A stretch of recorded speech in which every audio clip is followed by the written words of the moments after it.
Hello, hello, and welcome back to It Gets So Lonely Here.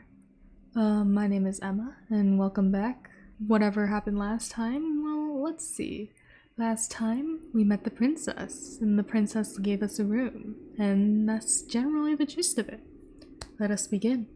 We're almost done too, so maybe one or two more, including this one, maybe one after this one, and then we'll be done. We'll see. We'll see if there's anything special that happens at the end after you get, well, killed by everyone. You feel disoriented when you awake, at long last with the rising of the sun.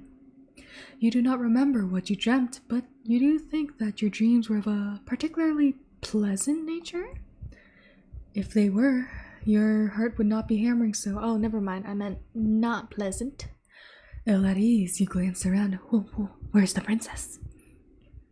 You are lying in a narrow bed in an unremarkable room. One with dull beige walls and a warped wooden floor. Still pretty nice room though. We're a bit, how do you say this? We're a bit ungrateful, aren't we? Where exactly are you?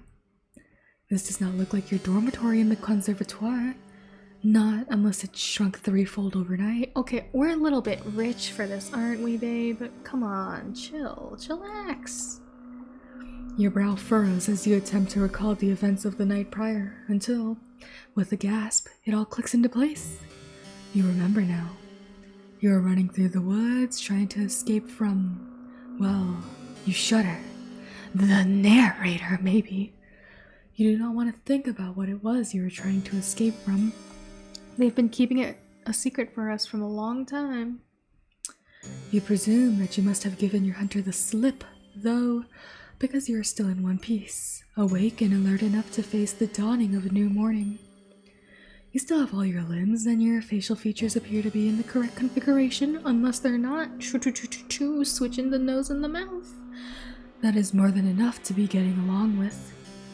You look to the foot of your bed, then blink, bemused at your discovery. You can see, lying upon the sheet, a garment.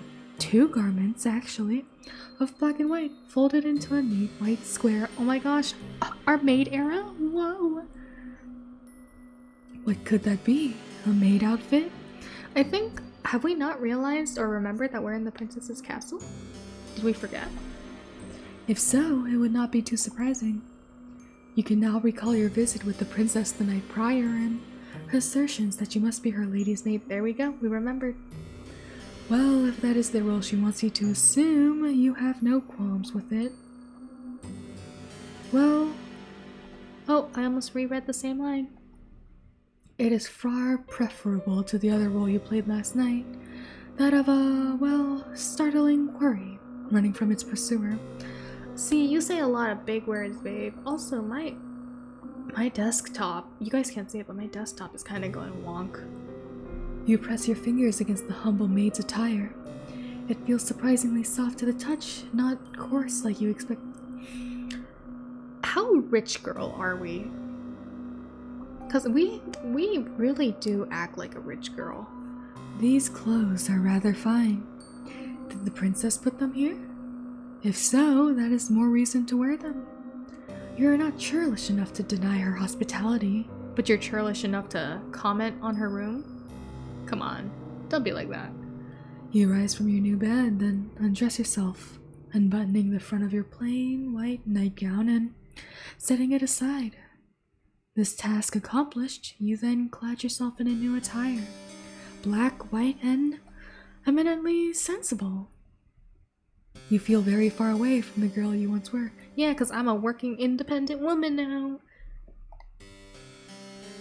Your face might be the same as always, but something within you seems to have changed. You are no longer a student, not as long as you mean to reside within the princess's castle. You would rather be her servant. Creak. Assured at your newfound identity, you retreat from the chamber, then make your way to the mistress's bedroom. Okay. Is this a picture or is this a wall? Because it looks like a picture on a wall. But like, is this a window? Why is it slanted? I've never seen a window like that. The castle is a large one with many, many rooms and many, many hallways to connect them. And for a brief while, you find yourself horrendously lost. You cannot remember where the princess's bedroom is. You're beginning to feel rather disoriented when, to your relief, your eyes snag upon a stairwell that looks rather familiar. Could it be this way? You ascend those steps, your footfalls cushioned by the plush carpet which lines them, then find your way down the very same hall you traversed the night prior.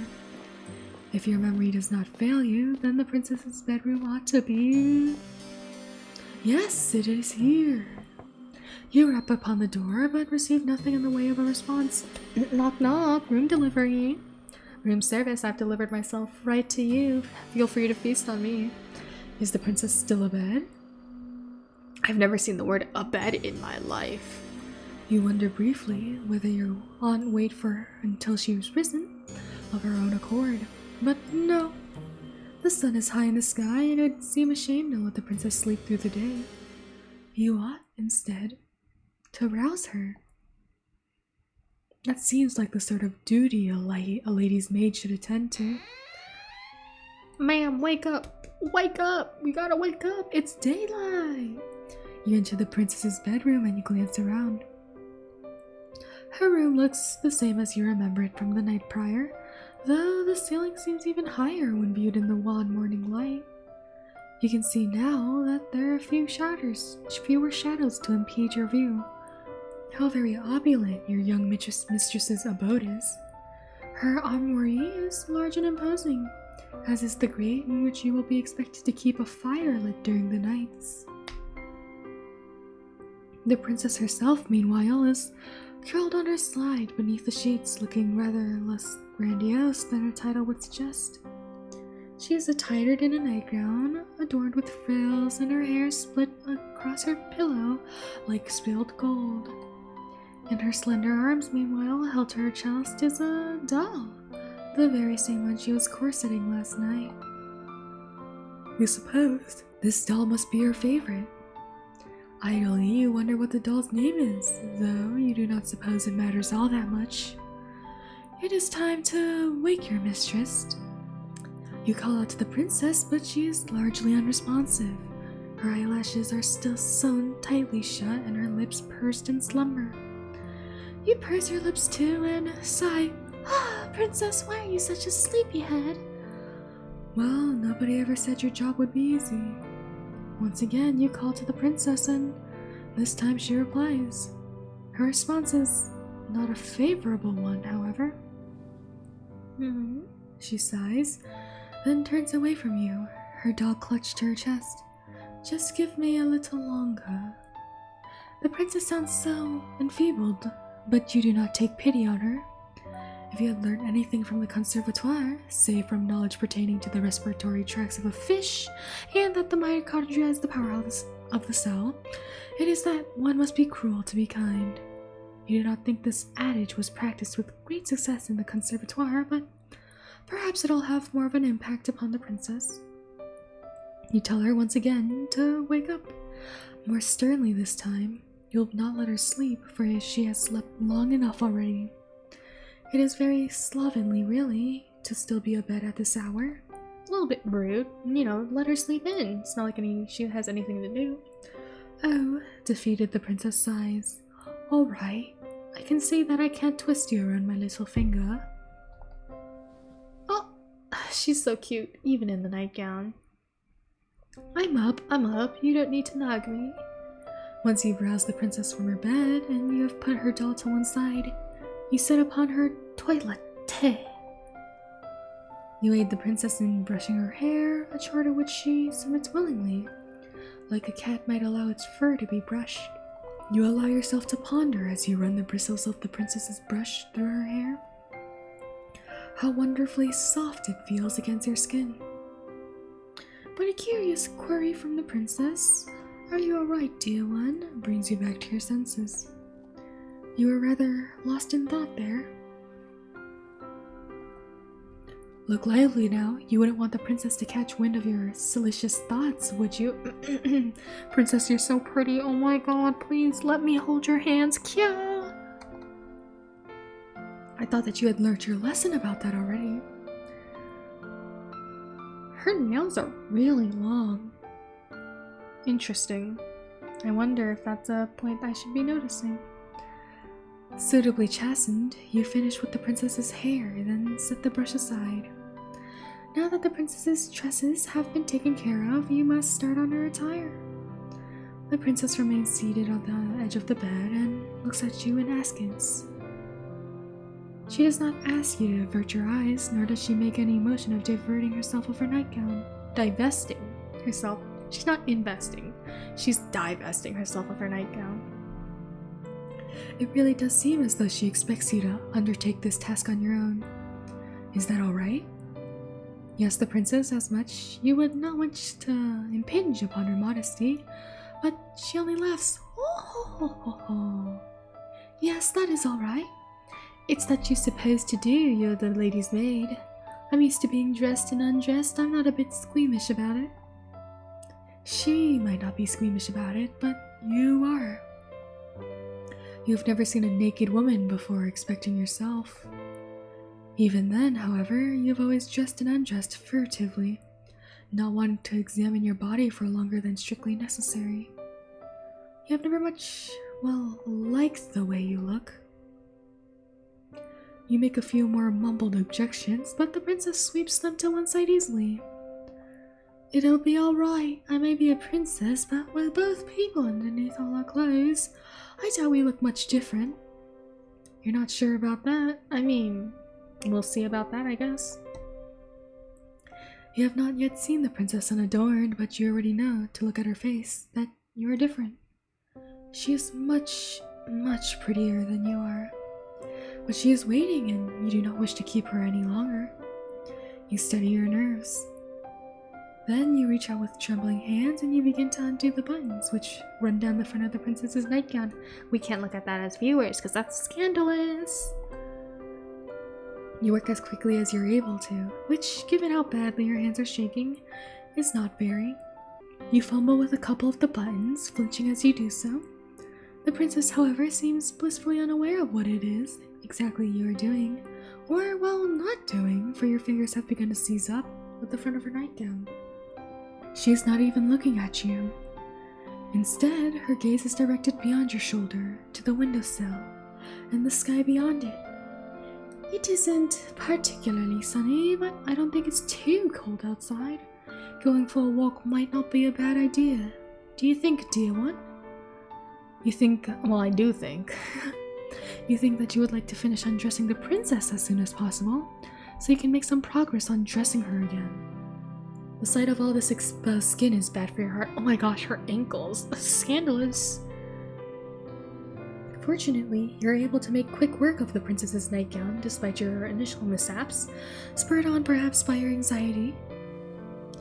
You bid the princess to stand, which she does, and neatly, she steps out of her nightgown, her motions once again as graceful as fluid as a dancer's. This task completed, you search worriedly for the princess's red dress. Where is it? Oops. Where is it? You cannot find it. Sweat begins to prickle on the back of your neck.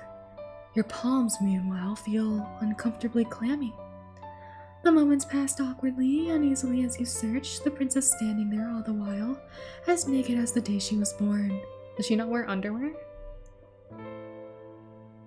Was she born with underwear?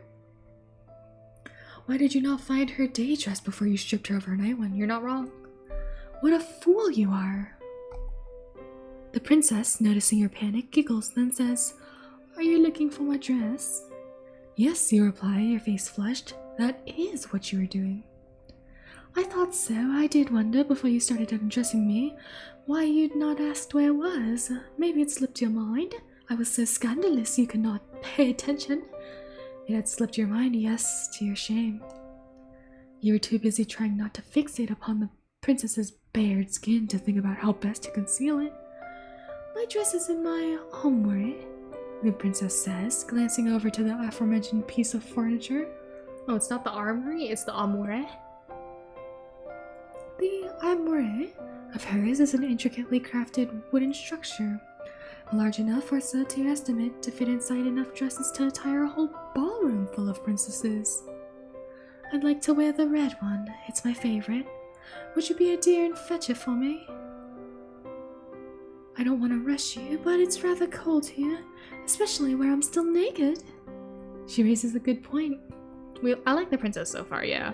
I feel like I've said this before, but I like it. She has a little bit of a humor, I think. You turn away from the princess and make your way to her armoire. Once there, you open its wooden doors and peruse the clothes hanging within. It's just as you expected. Inside the wardrobe lies numerous dresses, all of them finely sewn and decorated with no shortage of ribbons, lace, and iridescent pearls. You find the princess's red dress soon enough and hurry to her side. With your spoils in your hand, you hurry to dress her, concealing once again the princess's pale skin beneath layers upon layers of soft red velvet. She's easier to look at now, you think, with her skin concealed. Did we ever figure out if we look the same under the skin? That might have been the most nerve-wracking task you've ever had to accomplish, even more so than your perilous escape from the foggy forest, and the drowning mermaid, and the buried girl. Why, it seems a small miracle you can still remember how to breathe. Ah, that's much better. Thank you, dear one, for your help. You're not here for a full day, but I'd already wondered what I'd do without you. Shyly, you assure the princess that you did nothing really. Nothing beyond your job. You didn't do anything, well, incredible. And in any case, being complimented by someone so pretty is embarrassing. Oh, don't be like that. I want to compliment you. Why shouldn't I when you've been so helpful? It'd be rude not to in any way. I think you're very pretty too. Oh. Is this the romance we've been waiting for? Oh my. Your face flushes from this more deeply than it ever before. You ought to count yourself lucky, really, with all of this excessive blushing, that the princess does not seem to possess any vampiristic tendencies. I think this might be a line. Look, if we look closely, eyes. Little pink, a little gold. Maybe supposed to be like the blood red vampire eyes. Pale skin. You can see her little fangies. She dresses in red and black. And gold. She might be a vampire. That might be the cannibalism. You're making yourself quite the easy target. Now, the princess declares, why don't we go for a walk? It's a nice enough day and I get so very bored of being cooped up inside. You can't think of any particular objections to raise to this remark, so you think that the princess might have a point. The castle, though expansive, is somewhat stifling. The walls are so very thick and they put your mind in a crypt. It's almost a rhyme. With your acquiescence assured, the princess quits her chamber, her posture elegant and her gait unhurried. She seems not to walk as she navigates as she navigates her way through the seemingly endless walls of her home, but float like a cloud. Isn't that like a ballerina thing? Like they can make it look like they're not walking, they're just like floating. The hem of her dress swishes around her legs and her hair shifts like a shroud. The castle's courtyard, meanwhile, is sadly lacking in comparison to the princess's beauty. The courtyard is fenced in by the castle's walls, which look in the stark midday light, tall and imposing, faceless soldiers standing sentinel. Though the sun is out, it's not particularly bright, and neither is it particularly warm. The courtyard, not the country yard, itself, meanwhile, is in a state of disarray. The flower beds are in shambles, all overgrown with weeds. It's all rather, well, depressing, especially compared to my beauty and the princess's beauty, because I am a beautiful girl. The princess's castle might be grand in scale, but the courtyard itself is simple, hemmed into a claustrophobic degree, like a coffin. The princess, however, seems not to share your dolorous mood. She instead looks elated by her newfound surroundings, her smile unwavering. She gambols around like a lamb, flitting hither and thither as she examines the weed-infested flower beds. Her flocking comes to cease, however, by a bush. One is full of bright red roses. Oh, how pretty! Do you think they are gorgeous? Oh, do you not think they are gorgeous, dear one? The flowers are not too disappointing, you suppose, but not as pretty as you, princess. They make for a fine spectacle, in fact, a welcome splash of color when contrasted with the dullness and the drabness which permeates the rest of the courtyard. Man, that sentence is long. Though the other flowers in this bed has wilted, withered things, it is not so for these roses. Are they, watered with blood? Mayhaps?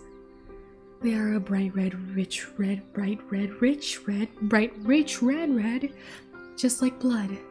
Their heads are so full they seem almost to droop beneath the weight of their own engorged petals. They are pretty, in a sense, but there's something unsettling about them. Something that is almost obscene. How did this rose become so very— It's blood, it's blood, it's blood! Become so very red? What's been sustaining them? I think it's water, though, if we're looking at it seriously. There's water on the petals. Could it be possible that these roses have been draining the life from the other flowers which are struggling to grow within the garden? It is a fanciful thought and also rather fanatical, but— oops.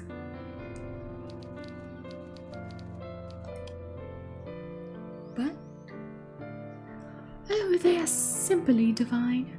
Looking at these roses always lifts my spirits. They really are my first favorite flower.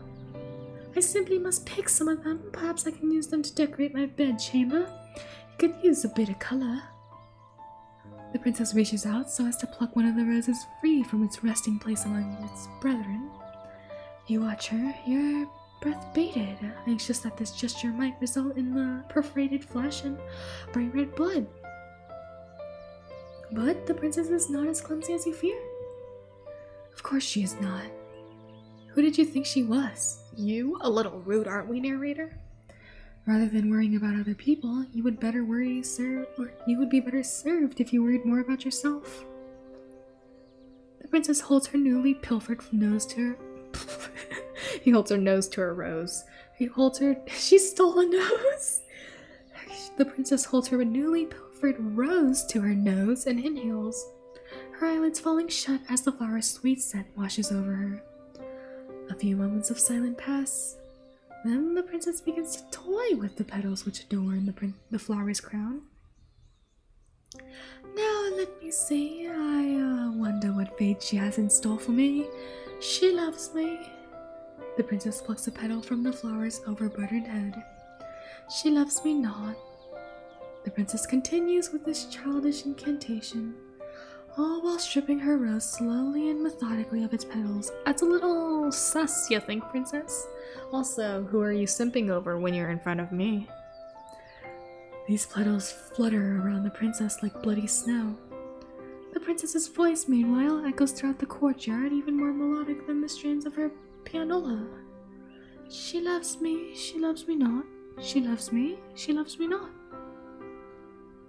The princess's fingers hover over the final petal, which crowns her nearly denuded flower. And with a triumphant smile, she declares, "She loves me! I knew it!" You watch the princess, amused by her girlish good cheer. She's so cute. She has this adorable nature, almost like childlike, which has been said in the story, so I think it's cute. The little mantra that she's been reciting is one that you're familiar with. The girls at the conservatoire also used to engage in this little game, the younger ones at least, who believed that a fairy tale prince would whisk them away. You might have participated in the game yourself, when you were a child yourself, but you never pinned your hopes and dreams on a handsome prince. Your interest in princes has always been a bit minimal, cause the ladies, hey yo. When it comes to fair princesses, though, well, that's a different matter altogether, isn't it? Pleasantly, you ask the princess whose love it is she wishes to court, a query which makes the princess giggle. Oh, dear one, who else would I be thinking of? Naturally, I was thinking of you. Is this our first romantic room? Can we court the princess? Can she not kill us? Can we court her? Naturally. She says it so easily, as though you ought to have suspected as much, and indeed, part of you did. You wanted to believe, yet part of you was afraid to. You did not want to be arrogant enough to assume that the princess might share some of your affection. You begin to blush, and your cheeks almost as red as the roses, while the princess laughs. She laughs and she laughs and she laughs, her voice clear and sweet like a nightingale's song, as though you're the funniest thing she's ever seen, the funniest, sweetest little thing, the quirkiest little bean. You never liked being laughed at when you dwelt within the walls of the conservatoire, but it is different with her. You have not known her for all that long, but you're already entranced by her. Ensnared. She has you wrapped around her little finger. Oh my! The princess' laughter tapers off into a series of giggles as, smiling, she wipes her eyes with the back of her hand. That was quite the amusing diversion, but I've just had an idea. You look at the princess curiously. What idea? You can't tell? You cannot even begin to guess. I just thought that all this watching must have bored you, the princess says, tossing the roses strip stem carelessly to the ground. You should give it a try. Please do. It'll be fun. The princess retrieves a second rose from the bushes, deftly snapping it between her fingers, and offers it to you. A gift from the princess? I want to see what fate has in store for you too. You smile at the princess, touched by her enthusiasm. Indulging in childish games like this might not be the best use of your time, but the princess looks so very determined you would not wish to hurt her. What could really be the harm in consenting? The only real casualty of the game would be one singular rose. The rose that the princess is holding towards you. You reach out, meaning to accept the princess's offering, but... Oh no! You're clumsy, and you seize the stem of the rose with a touch too much strength. The head of the rose might be pretty, but there's more to a rose than its bright red flowers. Roses have thorns too, a fact that you are now being painfully reminded of. Pain flares through your finger, and you gasp. You take a step back, the hem of your skirt swishing around your ankles. Your finger is stinging, and so is your eyes, and so is the rose. How could it hurt you? It's crying. It's crying from the guilt that it hurt you. You ought to have been more careful. Why were you so stupid? You poor dear, you're bleeding, the princess exclaims, alarmed. Then she frowns. This is all my fault. If I had not suggested this silly game, this never would have happened.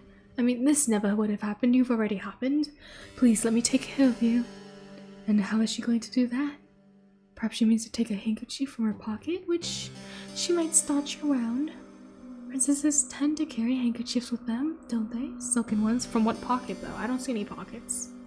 How else would they give brave knights tokens of their gratitude? Once those aforementioned knights have successfully slain dragons. Princesses can hardly dispense kisses as favors. It's simply not done. That is what you thought, but... Please hold still. This might sting a bit. The princess is anything but ordinary. Do we get a kiss? Do we get a kiss? Rather than taking a handkerchief out of her pocket, she instead encloses her white, slender fingers around your hand. Carefully, as though she is handling a precious object, she raises your hand.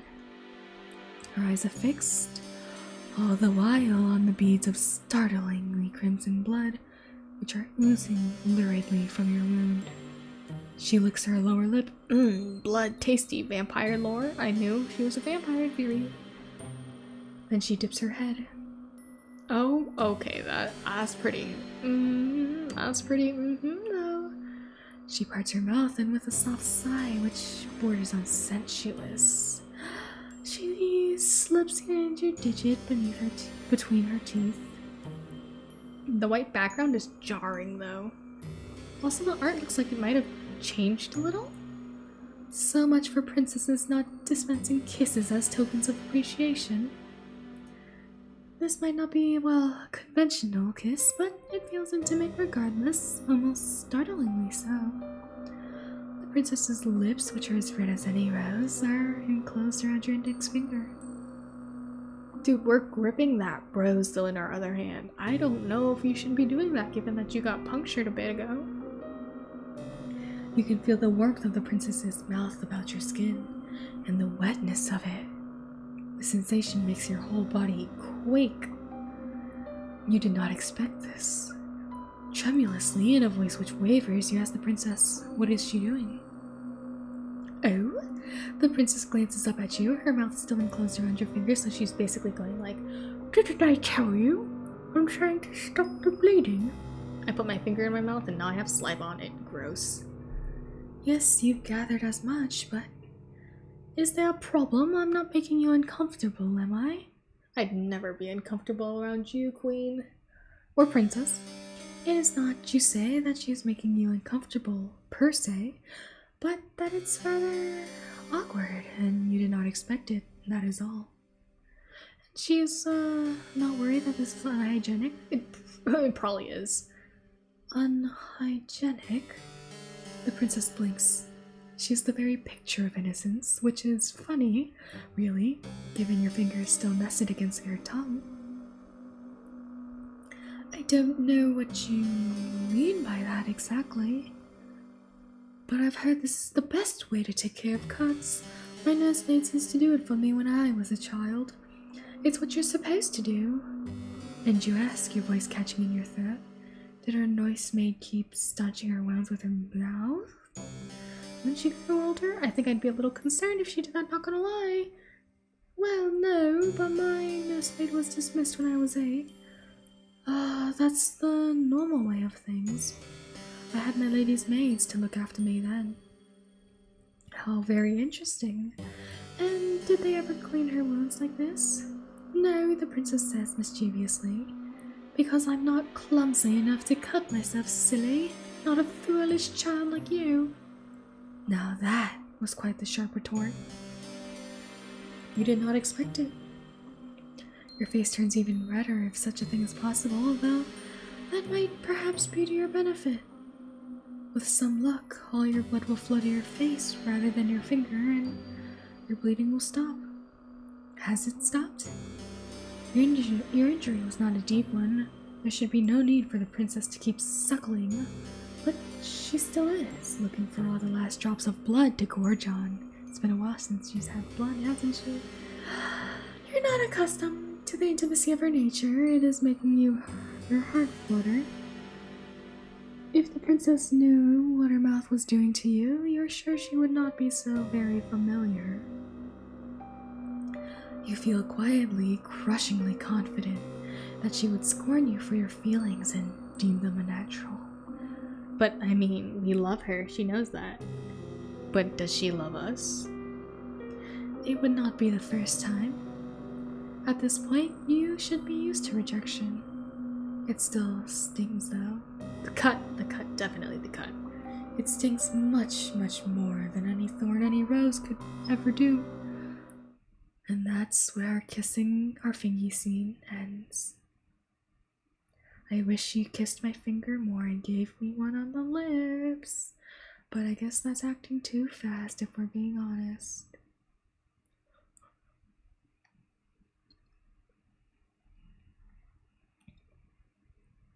The days pass following your misadventures in the rose garden in a relaxed, unhurried sort of manner.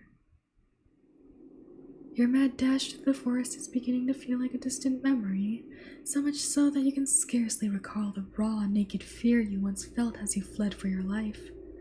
There's no running to be had while you are working for the princess.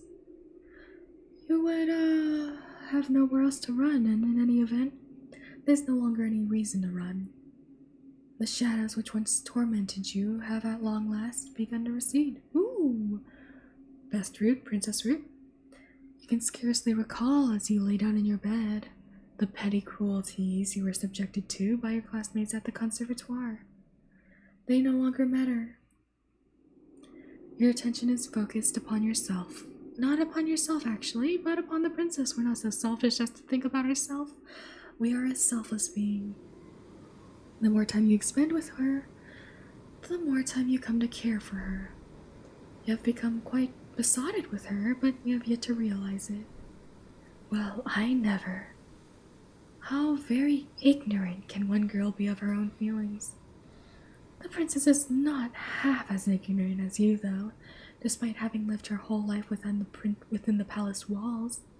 The weight of her own feelings are not unknown to her, and during one stormy night, she chooses to make them known to you. Let's go! Romantic route! No drowning, no suffocating, we keep our air! You are in the princess's chamber later, perhaps, than you ought to be, later than is strictly appropriate. It is dark outside and there is little save the light of the moon to alleviate it. That and the fire which crackles in the grate. You have only just finished stoking that very fire and now you rise. You look to the princess, who is lying in her bed, and you bid her a good night, as you have many nights past. With a neat curtsy, you turn to leave, but the princess's plaintive voice gives you a pause. Wait, dear one, do not go, not just yet. Perplexed, you pause, then look at the princess. Though she is smiling, her expression is unusually wan. Is she alright? Oh, I'm sure I'll be fine. It's just nights like this, you know, which make me feel a little, well, out of sorts. And what, you ask, does she mean by that? Only that it is very cold and very dark and I would like someone in my bed to keep me company. You know, body warmth is a thing among humans, is it not? Like, I'm definitely human, though. And it is very windy, besides. I'm afraid there'll be a storm later. It is awfully cloudy earlier, when we went out for a walk. The princess is not mistaken about that. The sky, when the pair of you promenaded about the gardens earlier, was grey and steely and the wind bitingly cold. You can hear the wind rattling mournfully against the panes in the princess's bedchamber. The princess's castle is built of stone and is well fortified, but even with the fire, it is rather cold. You do not like to think of how much chillier, by comparison, it will be in your humble bedchamber, which is not fortunate enough to have its own fireplace. It might sound, well, childish, but I've always found it hard to sleep on stormy nights like this. They make me feel uncomfortable. You look at the princess with no small degree of sympathy. No longer clad in her bright red dress, she looks oddly, uncommonly vulnerable. Will she really be alright? All alone in her oversized bed, in her high-ceilinged bedchamber, which she can share. We could have been sharing it this whole time, princess. You could have had me this whole time, princess. You know, it's silly of you to contemplate such a query, but why would she not be alright? There's nobody in the castle to hurt her, but still you fret for her. As her lady's maid, it is your job to fret for her. You would never want your mistress to feel unhappy. You ask the princess, what is she would have you do? And the princess perks up at this, pleased, perhaps, that you are taking the initiative. I wouldn't like to take up much of your time when it's so very late. But would you mind sitting with me a little longer and reading to me, provided that you can, of course? That is a fair enough question, but your pride bristles regardless. Hastily, you assure the princess that, yes, of course you could read. You were a poor student in many aspects of the conservatoire, but you had something of a gift when it came to the literary arts. Reading books is all you've ever been good at. Oh, I see. I suppose I should have known. You're so incredible, I sometimes wonder if there's anything you can't do, huh? The princess's high praise makes you flush. Awkwardly, you look away. Being able to read, you assure her, is not a great feat. But being able to read well is one, and that's not one I have. Perhaps it isn't where you hail from, but it is here. Very few of my old servants could read, and they certainly couldn't read the books that I like. This piques her interest. Intrigued, you ask the princess what books exactly she likes. Well, I'm glad you asked. I'm fond of fairy tales, you see, old ones from centuries past. I have a collection of them here, the princess says, indicating a book on her bedside table, as thick as a mortuary slab. The book is old, though, and the bindings are weak, the pages are brittle, and the writing woefully old-fashioned. I didn't trust any of my past servants with that book, but I think you would do a good job, breathing life into those old stories. Would you mind reading to me for just a brief while? Please, dear. Please, dear one. Oh, please. She says, beg harder. Beg harder. Except I'm a servant, so I guess I should be begging to read it to her. The princess's request seems a simple one, expressed sweetly, so much so you have no reason to refuse her. I kind of have an idea of what might happen, but we'll see what it is. You take a seat beside the princess upon her luxurious bed, which sinks beneath your weight. Then you retrieve the leather-bound book which is resting upon her bedside table and spread it open. The pages of the book are very brittle, like the princess said, and the binding of the books are loose. You can feel in the heft of the book's manifold pages the weight of the ages. Whoa, the weight of the ages in the pages, whoa, concealed within. How old is this book? Perhaps it's as old as the castle in which it resides. It is with a quiet voice, hesitant at first, that you begin to read to the princess, a tale of courtly love which culminates in lavish wedding ceremony. All the while, as you read, the princess listens to you, enraptured, hanging, or so it seems, upon your every word.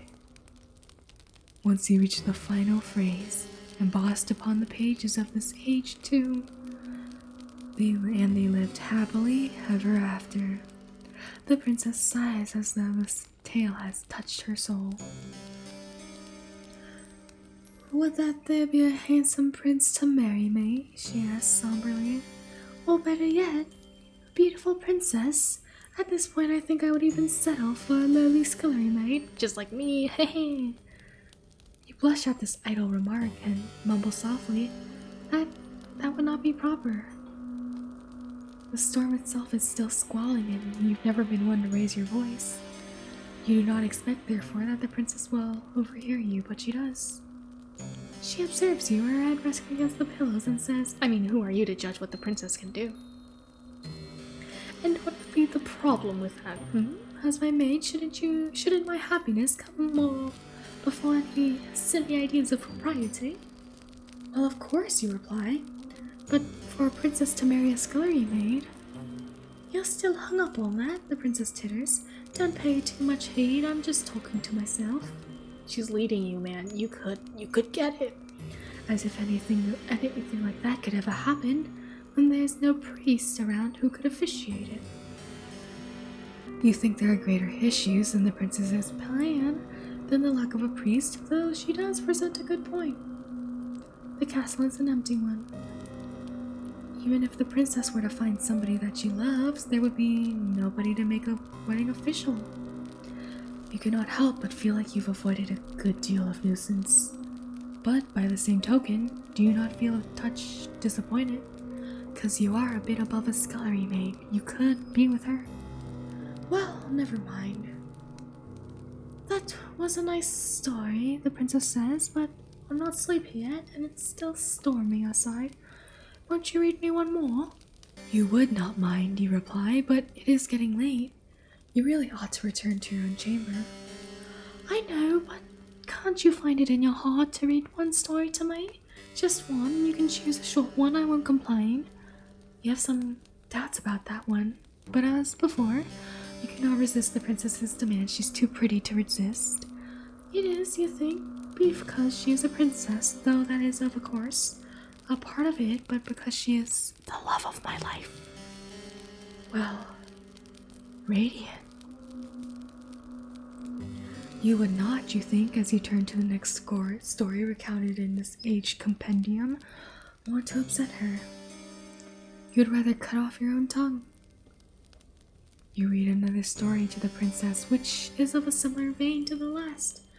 Impossible adventures accumulating at their close, happy marriage. This tale delights the princess just as much as the tale you read prior, and she begs for another, then another. One bedroom story soon becomes 5, and even then, when the candle which flickers on the princess's bedside are close to guttering out, the princess is not satisfied. Like a grasping, greedy child, she has never heard of moderation. When she wants something, she seeks to glut herself with it, her only request of more. If she were less comely, perhaps her inability to adhere to the word no would have been seen as a character defect. The princess is fairly comely, however, and so when she makes her next request, you almost agree offhand, without considering the ramifications. I think I could get to sleep by now, but the storm is still raging, and I feel lonely in this big, empty bed. So, I know! The princess's eyes light up like the night sky in a thunderstorm. Why don't you sleep with me? You stare at the princess, your eyes white as goose eggs. Slowly, you blink. Then, just as slowly, you bid her to repeat herself. What you just say to me, queen? Didn't you hear me? The princess giggles. Maybe you've been so busy cleaning up after me, you neglected to clean up after your own ears. Man, she is snarky as hell, though. I appreciate it. I said, dear one, would you like to sleep with me? If that is the question she truly means to ask, then it's easy enough to answer. Of course you'd like to sleep with her. It would be an honor. But would it really be alright for you to accept such an invitation? It must be a gross breach of protocol, surely, for a lowly domestic such as yourself to share a bed with a princess. You sit upon the princess's bed, fretting, while she observes with wide, beseeching eyes. She's waiting. Well, what's the matter, dear one? Why do you tarry so? Could it be that the princess's lower lips begin to tremble?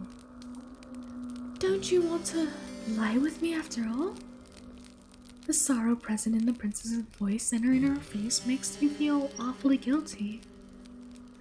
Hurriedly, you console her.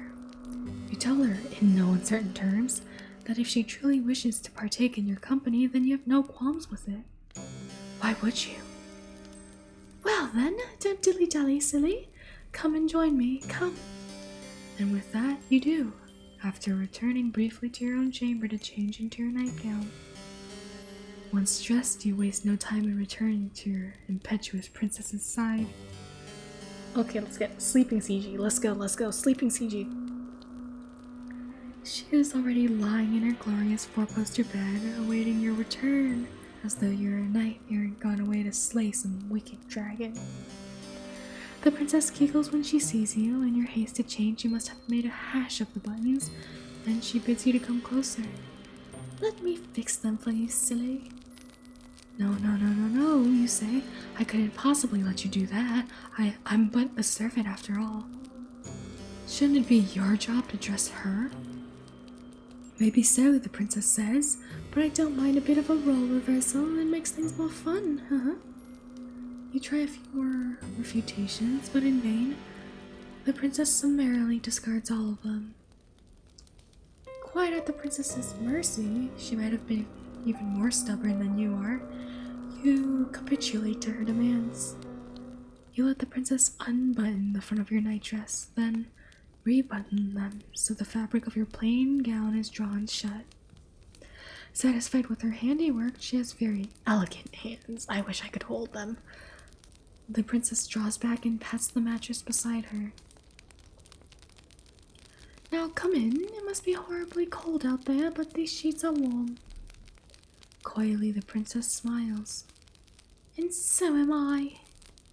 You feel warm yourself as you slide into the bed beside the princess. Your face is as red as the gown the princess so often wears, as red as the roses in the castle ground. All the while, your heart is fluttering. Ba-thump, ba-thump, ba-thump, ba-thump. Does the princess know what an effect she is having on you? Surely she must. How could any woman be so blind? There, the princess exclaims once your body is lying beside hers. That is much better. Don't you feel cozy now, dear one? Nope, no bad CG. Boo! Unplayable game. You swallow, and with a shaky voice you reassure her. Yes, you are cozy, and you are quite cozy indeed. Very good. The storm must be raging outdoors, but it can't get us here. I know when I'm with you I'll be safe. It's strange, but... The princess reaches out, then takes your hand in hers, twining your fingers together like a chain. When I'm with you, I feel so very light. It's as though nothing in the world can hurt me. You make me feel safe, so I want to make you feel safe too. I take very, very good care of you, I promise. You return her smile with one of your own. Touched by her thoughtfulness, though, something about her promise does make you wonder.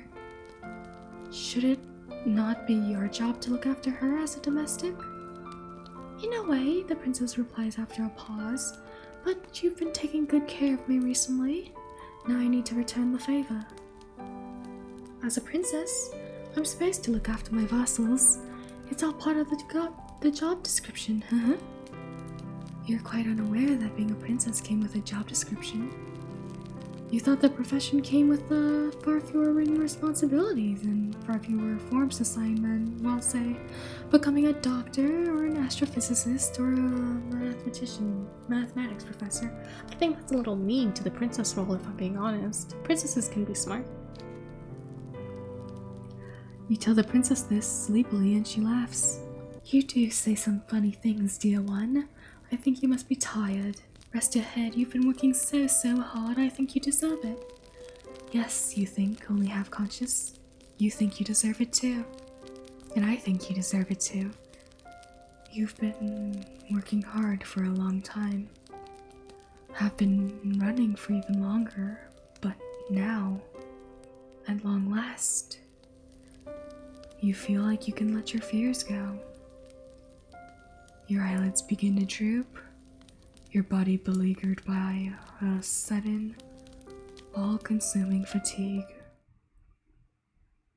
And in a quiet, understated sort of way, your consciousness is conveyed to Morpheus's kingdom. Your sleep is a deep one, despite the storm which rages outdoors. The night is howling like a couple of wild cats, both locked in a vicious and bloodthirsty bout to the death, but you do not hear it. Swaddled by the warm blankets around you, you soothed by the princess's presence, you're immune from all the ills of the world. When you're with the princess, you feel safe, secure, and, yes, you even feel loved. Well, it is a pity then that these feelings do not last for very long.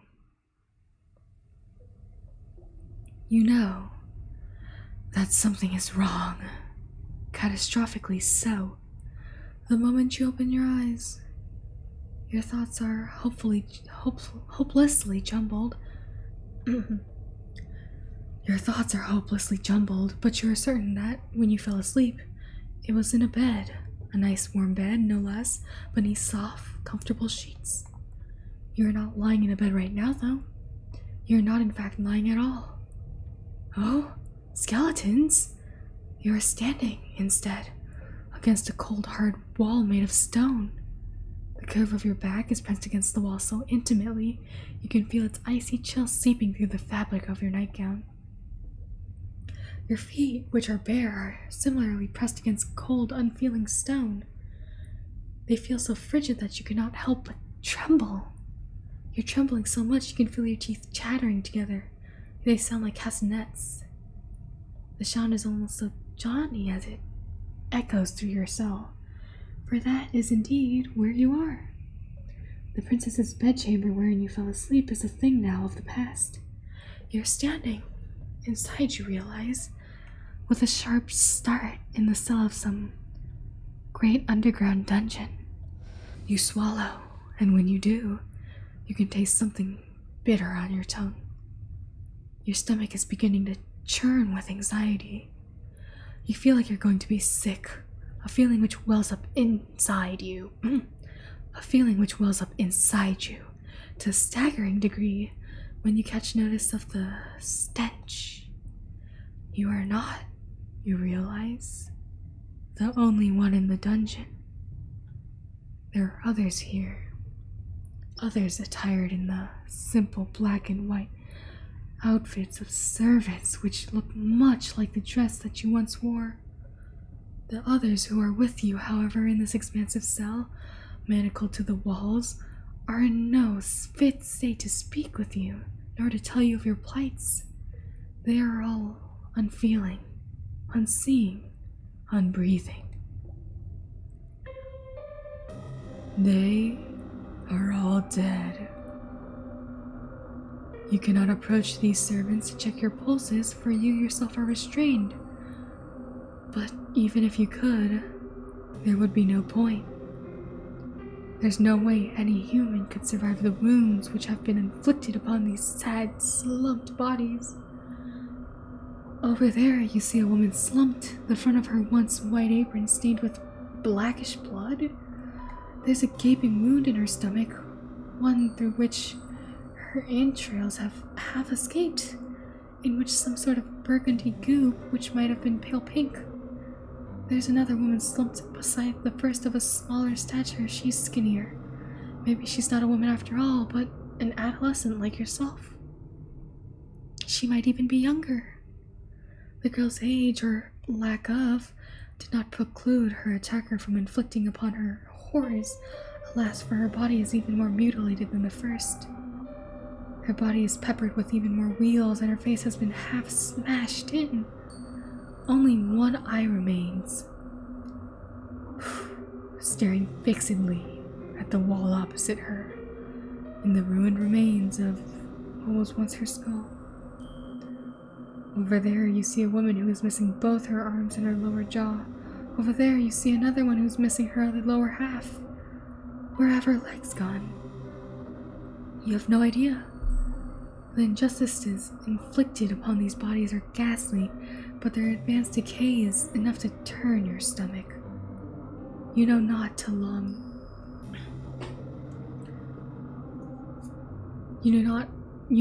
how long these carcasses have been lying down here, but they have begun to putrefy. You fear a similar fate might befall you, should you stay here. You need to escape. Fitfully you struggle against the manacles which bind you, but alas, it is no use. You cannot free yourself from the walls. The restraints are much too strong and you're much too weak.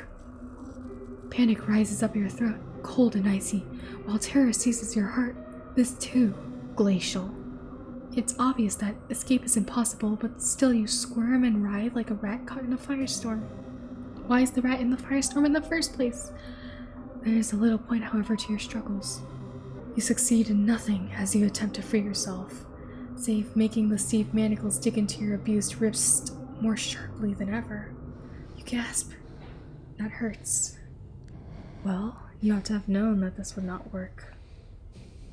The very definition of insanity is, performing a set of actions over and over again, hoping for a different response. In that sense, perhaps one could argue optimism is not so very different from insanity. Now that is an interesting point to consider. Would you not agree? No. Evidently not. I mean, we're already shackled, so what's the point?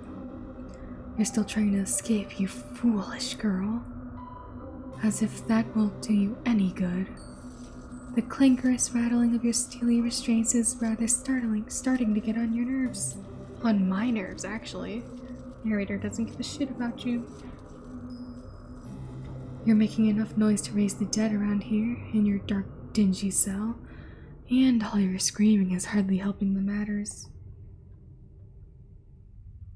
I wish that you would cease this infernal racket, but I know you will not. Nothing I say could ever get through to you. Not that you've ever listened to me in the first place. Perhaps you would listen to her, though. Is she not your kind, considerate mistress? Look now, she's come all this way into the dark depths of the castle's cold, inhospitable dungeon to see you. Is that not kind of her? Oh, dear one, the princess trills, entering the dungeon with a series of light, lilting steps.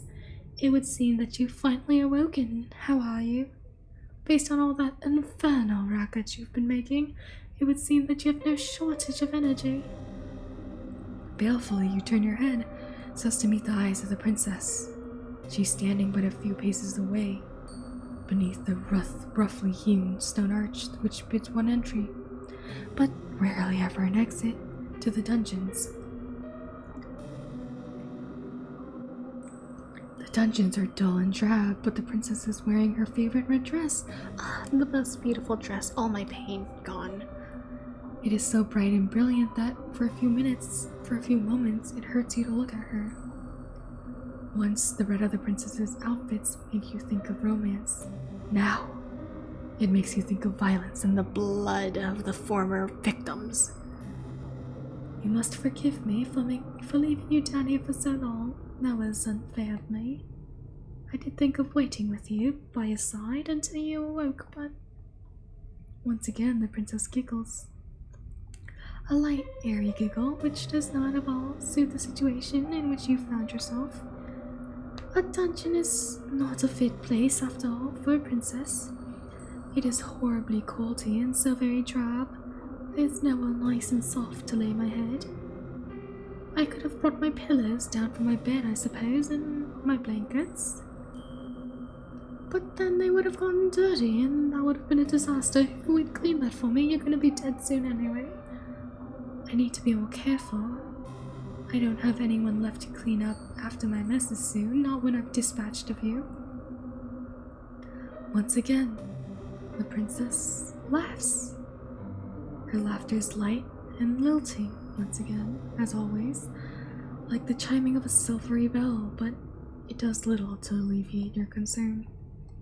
If anything, it makes you feel more alarmed. Did she say she meant to dispatch of you? Yes, that's right. Could you not tell? I thought you might have figured that out already. After waking up in a dungeon, silly. Still smiling, the princess takes another step towards you. Would that you could, you would cringe away from her, but you cannot. You're completely powerless. Oh my, this is such a nice scene. I love this scene. She's so pretty, she looks so evil, so malicious. I love it. The princess reaches out and places a hand upon your cheek. Oh my god, touchies. Her skin is very white, and though her touch is cool, it is less so than the frigid air in the dungeon.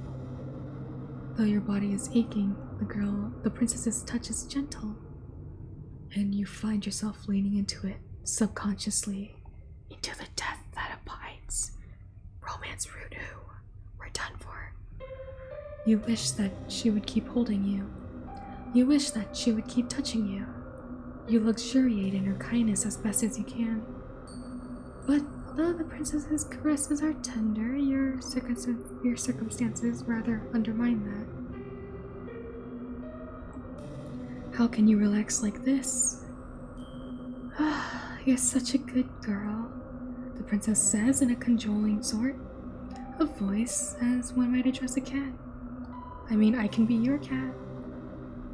You've been so lovely to me while we've been together. I really couldn't ask for a better servant. I feel as though I've been spoiled. Why then, you ask, is she doing this?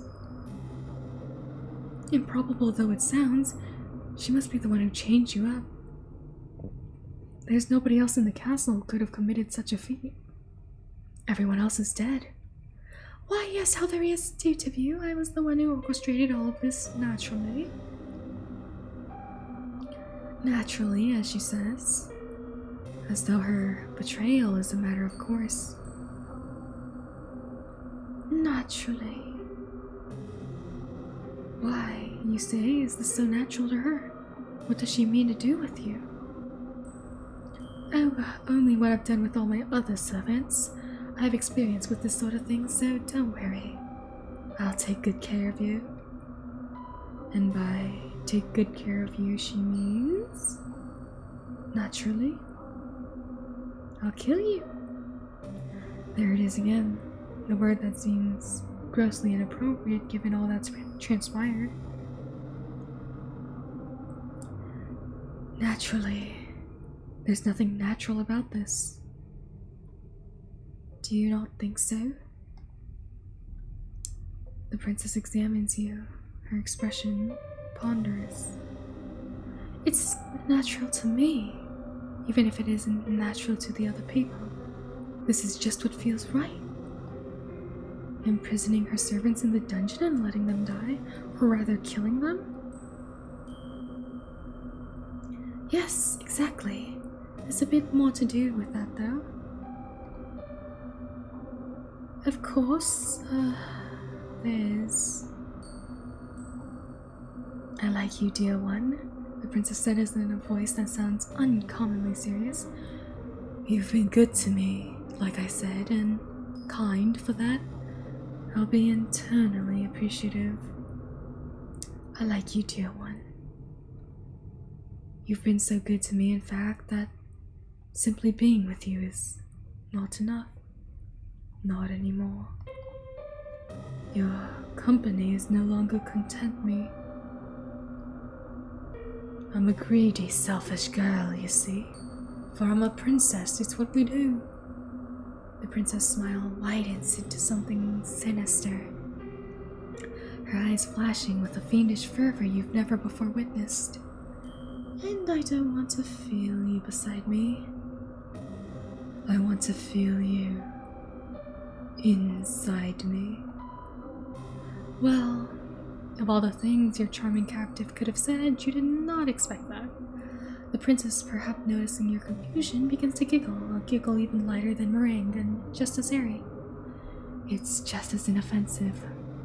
I can see you don't understand, dear one, but aren't you the only one? My last lady's maid said that too. Wanly, the princess sighs, a bleared woe is me sigh, which makes her look even younger than the scant handful of years she truly possesses. And the one before that, and the one before that, and the one before that. I thought that you, at least, might appreciate my point of view, but perhaps not. I don't think it could be really too complicated to grasp. But maybe there's a way of looking at the world that's a bit unique.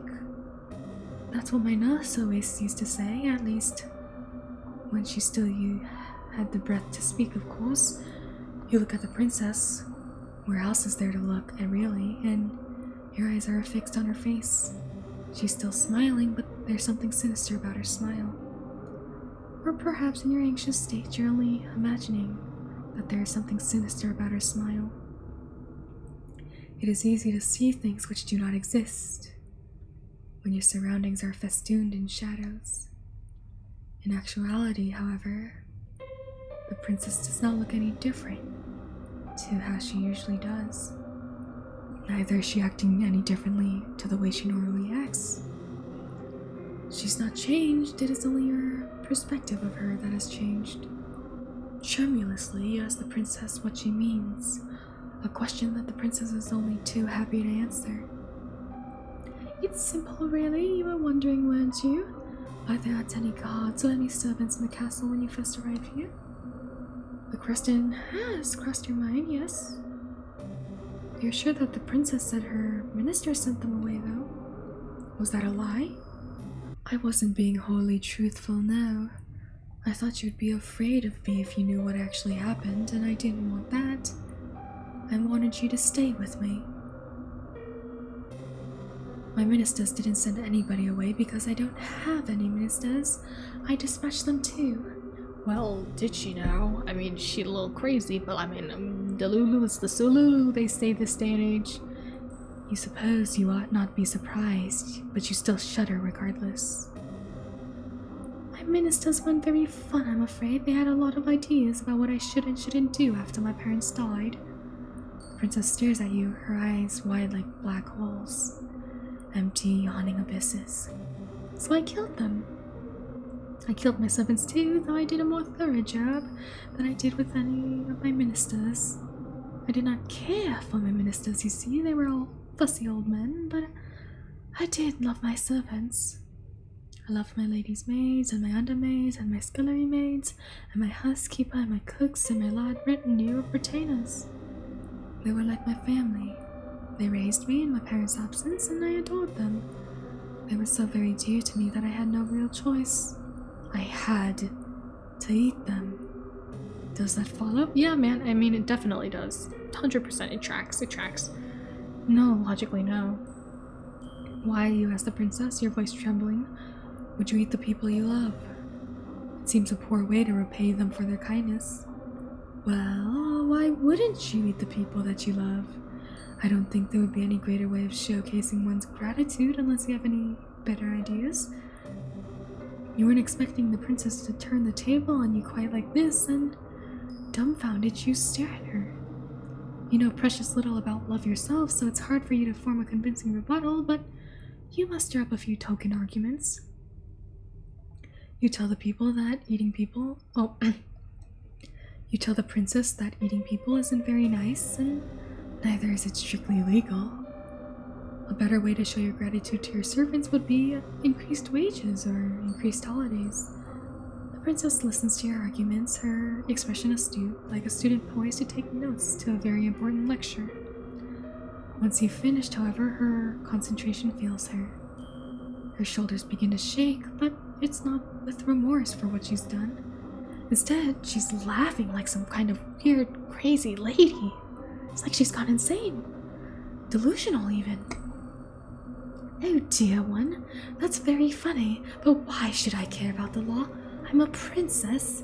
One day I'll be queen. I am the law. That's a good point, but would eating people not turn her subjects against her? What subjects? I'm no fool, you know, no matter how I might act. And I know what happens behind the castle's walls. I know all about the plague. Once they might have had a populace to govern, but they've all gone now. I'm a princess, nothing more than name only. A monarch without any subjects. So, they are the same universe. The mermaid's lover, the mermaid's person that she loved, died to the plague in the village, which housed the gravekeeper, who was in the village when the plague happened, where the princess was separate from. Once I might have had a populace to govern, but they're all gone now. I'm a princess in nothing but name only. A monarch without any subjects. Don't you think that's sad? I know I do. It's so woefully lonely. It gets so lonely here. Oh my god. If she feels lonely, then why haven't she been systematically slaughtering all of her domestics? It doesn't make a lick of sense. Perhaps not to you. Gently, the princess caresses your cheek. But I shouldn't judge you too harshly. As much as I like you, dear one, you're a commoner. Perhaps you can't understand the intricacies of my thoughts. Privately, you doubt that anyone would be able to understand the intricacies of the princess' thought process, largely because it's so unreasonable. You do not say that, though. Instead, you ask the only question you can think to ask with your weary throat that is sore from shouting. Why? Why, you ask? The princess blinks. It's because I don't want you to leave me, of course. Everybody leaves sooner or later, whether they've pledged their allegiance to me or not. That is simply the way of the world.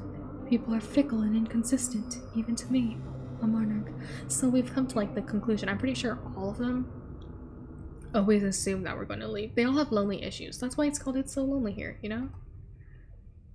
That is why I decided to eat my servants. I had no choice, you see. It's the only way to show that they'd never leave. But you know you excrete your servants, right? Unless you never do that. When you think about it, they should be grateful that I would demean myself so to consume their flesh and blood. I'm a magnanimous ruler. I mean, the rumor is she killed, but I mean, no one can spare the rumor because they're all dead. I'm a magnanimous ruler, you see, and I treat all my subjects equally. I love every single one of you. And naturally, I love you too. You've been awfully nice to me, and you're very pretty alongside it. If you were a plain ugly girl, perhaps I would have not showered you with affection quite as intense as this. But you've captured my heart. I think you're lovely. So I'll bestow upon you the highest honor I can conceive of. I want your body to mix with mine. Then we can stay together forever until I go to the bathroom next time. The princess leans in. You can feel her soft, silken hair brushing against your cheeks. You can feel, too, the warmth of her breath as it gushed against your skin.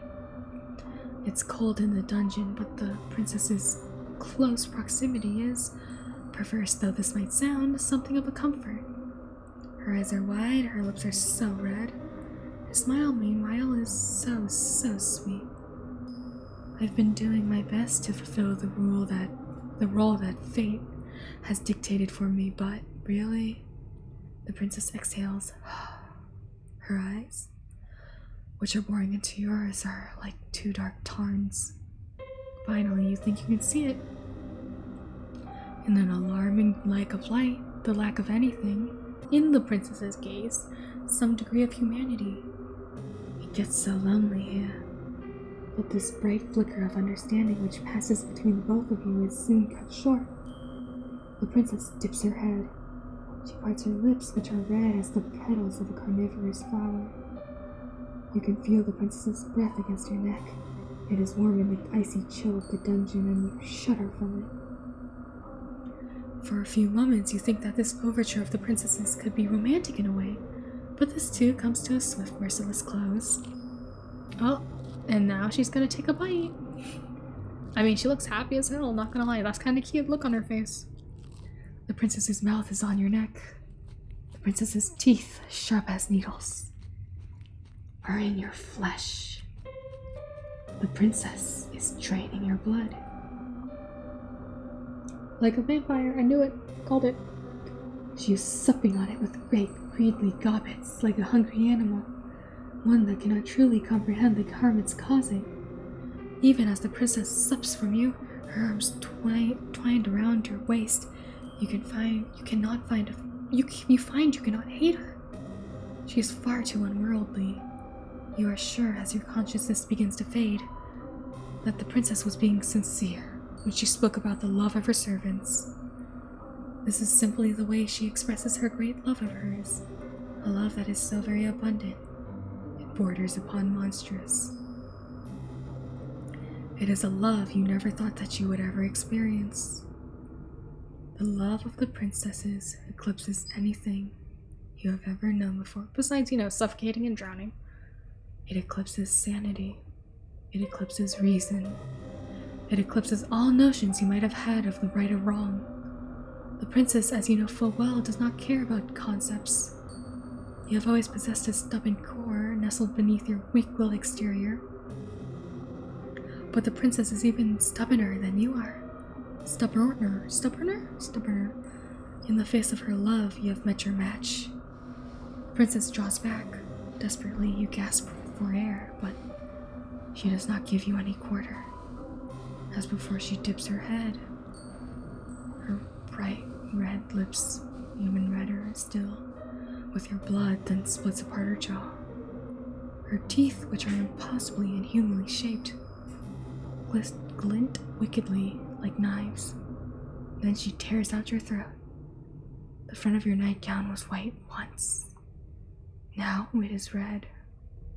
There's so much blood. You can smell it when you inhale. Sharper than metal. It is so potent you can taste it in your tongue. You try to inhale, but this task provides to be beyond you. What with the twin perforations that have ruptured your skin? You attempt breaths when they escape your lips sound like sad, sorry wheezes. Your entire body, meanwhile, feels as though it's on fire. You make for quite the sorry sight indeed. But you'll forgive me if my sympathy is limited. I did warn you. You did bring this upon yourself, did you know? You reap what you sow, and as in your case, you made a series of bad decisions which led to your untimely demise. Now, what do you want to do? Will you accept this faith of yours and rest in peace, or will you fight against it? Saving time, saving time. Hey, that skelly's pretty nice. Accept fate, I guess. Wow, the full images. Ooh. What, really? You're fine with being eaten alive in a dark, dingy dungeon, then being left to rot? That does not sound like a very satisfying end to this particular narrative, but if it is what you want, then so be it. I do not mind indulging you. That is what I've always done, after all, from the moment we first met. I have dedicated myself tirelessly to answering your wishes, and this is no different. Do not be so foolish to think, though, that you can escape me, even if your life's blood has mingled with that of the princess's. I'm not going to relinquish my hold upon you that easily. I did pledge, after all, to remain by your side, come what will, fire or flood. I will never leave you. You will never be lonely again. It's all on the wish, man. It's all on the wish of lonely people. But now it's time to escape. Load. Fight your fate. That's a good answer, I must admit. I like it. It's impressive how very defiant you can be, even in a situation as discomforting as this. Now, try not to cry. Keep your chin up, this is but a minor setback in your story. Like all fair maidens, you're deserving of your own happy ending. You need only the strength to try and seek it out. Why don't we give this another go? Try not to ensnare the hearts of any more monarchs, particularly those with unusual appetites.